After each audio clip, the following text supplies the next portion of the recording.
The day begins in prison. Prisoner's breakfast. It all started with a simple bell that echoed through the prison corridors, waking the inmates to a new day. In prison, the morning routine is strict and relentless. Breakfast is not just a meal but a kind of ritual that marks the start of their daily life. However, contrary to popular belief, you won't find any morning luxury here. When the cell door opens, each inmate receives a standard morning portion on a tray. Usually it's oatmeal cooked in water, without sugar, without butter, just a little salt for taste. It should be noted that oatmeal plays a significant role in the diet, as it is cheap, filling, and quite suitable for maintaining energy throughout the day. Sometimes the menu includes simple unsweetened bread rolls or pieces of toast. It's rather plain food, but in such conditions, even a simple crust of bread takes on a new meaning.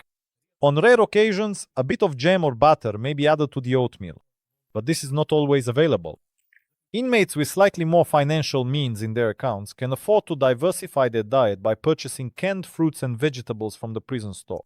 And for those who cannot purchase additional food, there are only occasional acts of kindness from cellmates or chance opportunities during the daily exchanges that inmates often take part in.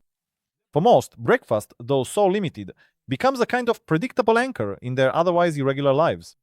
It marks the beginning of prison life for the day, reminding inmates that no matter how meager and monotonous the food may be, the day still has to be lived through. This ritual, though simple, underscores the importance of food and the internal dependence on it to maintain stability in the harsh conditions of prison. What is prison pilaf? When we hear about pilaf, images of rich flavors, aromatic spices, and colorful ingredients come to mind. However, within prison walls, the usual recipe for this beloved dish takes on a completely new form. Prison pilaf is a true manifestation of ingenuity. In conditions where resources are extremely limited, inmates find ways to turn the simplest ingredients into something that evokes the comfort of home.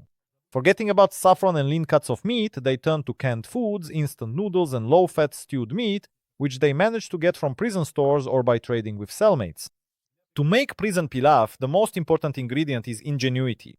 Instead of beloved cumin and barberry, pieces of dried onion and carrot are used, and as a base, noodles or even a mixture of bread pieces serve as the foundation, carefully soaked and flavored with broth from canned meat. All of this is cooked on makeshift prison stoves using metal mugs adapted for heating food.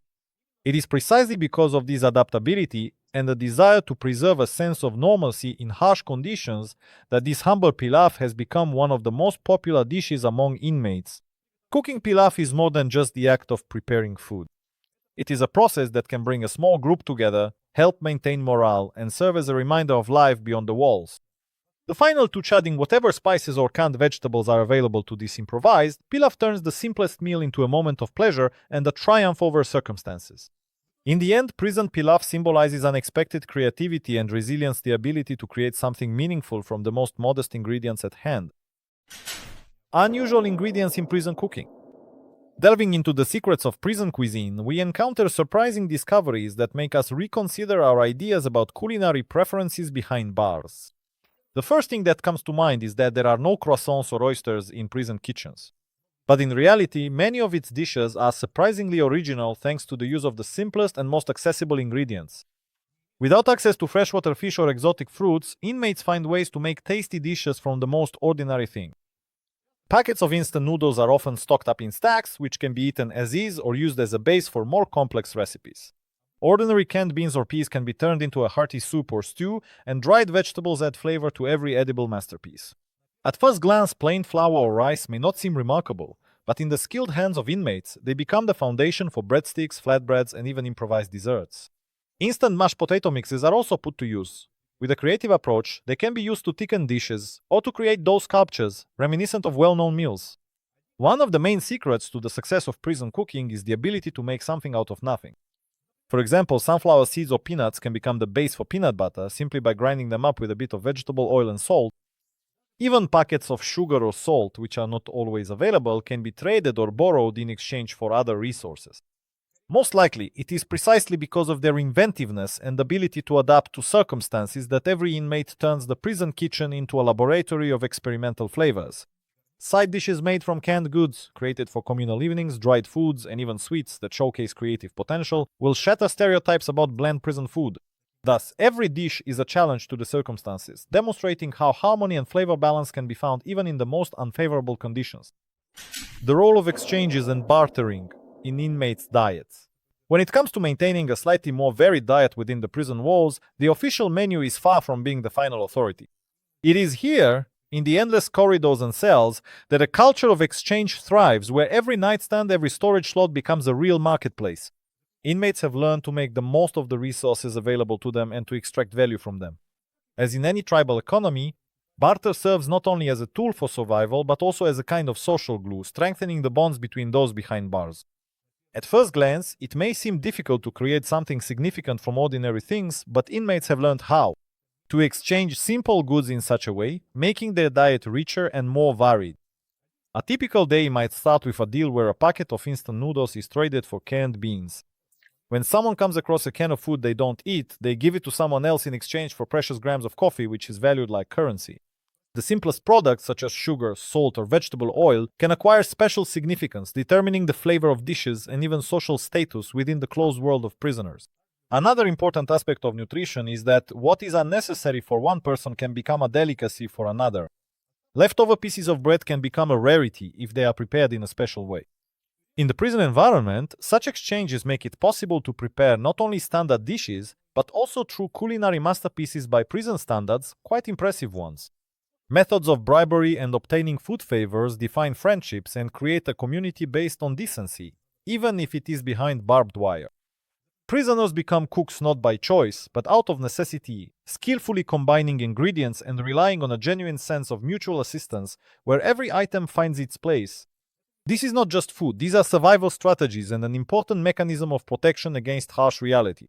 Thus, bartering in prison is not just about food security. It's a conversation about human relationships, mutual assistance, and the ability to seek and find a way out of any situation, no matter how difficult or restricted it may be. Secret prison restaurants? In common perceptions of prison life, the idea that real culinary oases can emerge behind thick walls is often absent. However, for those seeking comfort and variety in a harsh environment, unique secret prison restaurants appear a phenomenon that might surprise even the most knowledgeable about prison culture. These unusual restaurant establishments are not set up in luxurious halls with white tablecloths, but in narrow, secluded corners of cells or closed-off viewing areas. Here, on old wooden tables or even right on the floor, inmates organize genuine gastronomic evenings. The menu of these restaurants is made up of the simplest provisions, gathered through trades, purchases at prison stores, and true resourcefulness.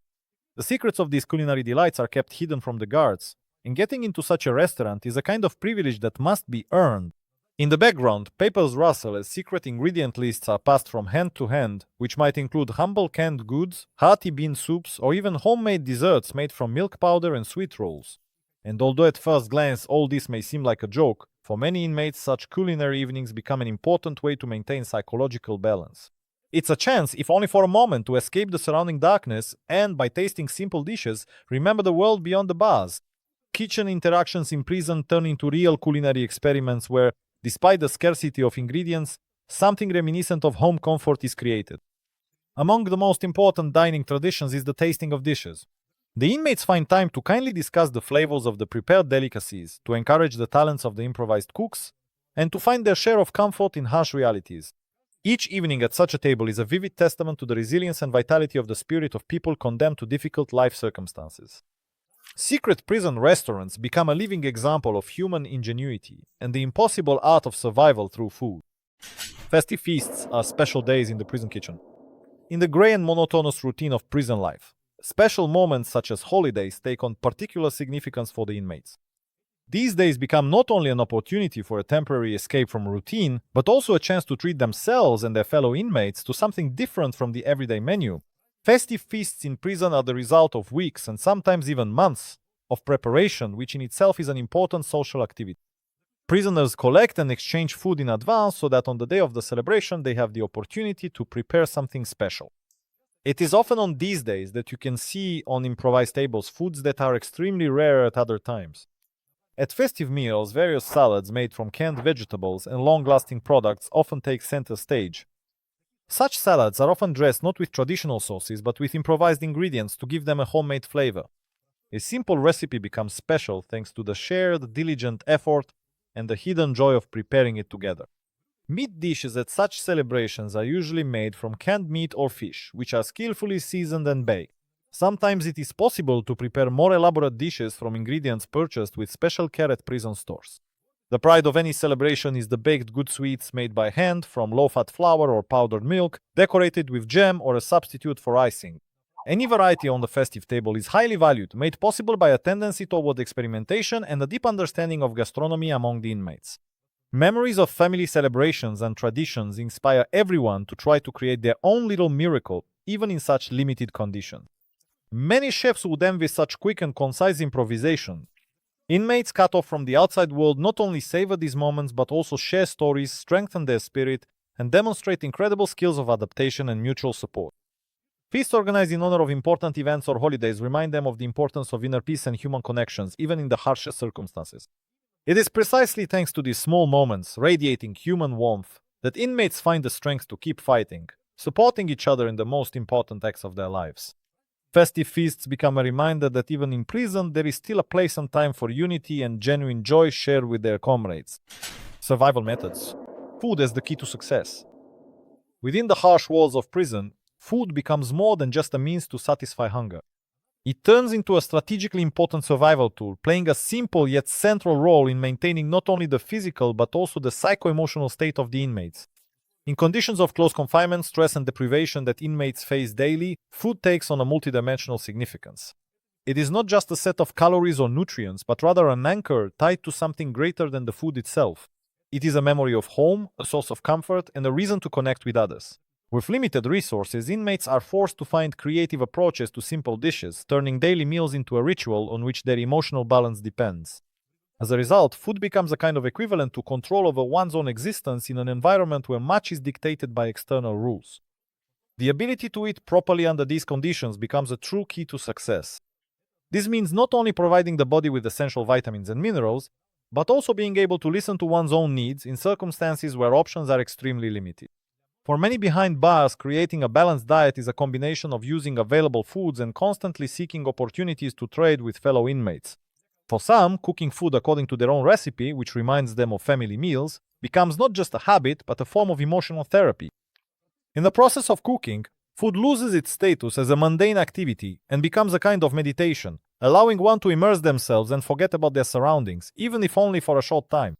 However, the key component of such nutrition is interaction. Cooking and eating together unites inmates, strengthening their communication and creating a circle of support and, as much as possible, safety. In such conditions, even the simplest food serves as social glue, sustaining morale and reinforcing relationships. Discussing flavors, ways to improve dishes, and creating together make food an essential part of the prison experience, while also providing an opportunity to find meaning and emotional release. Thus, even in the conditions of prison life, food becomes a kind of key instrument, providing not only physical survival but also the psychological well-being so necessary to withstand the oppressive effects of the environment. Every meal is a step towards survival and a foundation for continuing life in a confined space.